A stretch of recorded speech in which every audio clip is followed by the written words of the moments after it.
చెట్టు ఇలా గాలికి మొత్తం పడిపోయిందండి. వానకి ఎన్ని కాయలు కాసినాయో చూడండి. ప్రాణం సూరం అనిపిస్తుంది. ఇన్ని రోజులు పెంచి ఇలా అయిపోతుంది చెట్టు. మొత్తం గాలికి వంగిపోయింది. ఎంత కాపు పడిందో చూడండి చెట్టు.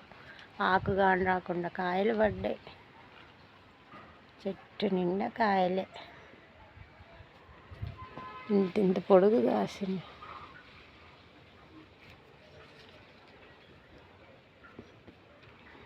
ఎంత పొడుగు కాసినాయి కాయలు.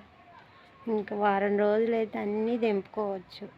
అంత పొడుగు అయినాయి కాయలు, లావైనవి. కానీ చెట్టు మొత్తం వంగిపోయింది గాలి వానకి. ఇది ఎన్ని రోజులు ఉంటుందో ఏమో తెలియదు. మొత్తం ఇలా వంగిపోయింది చూడండి.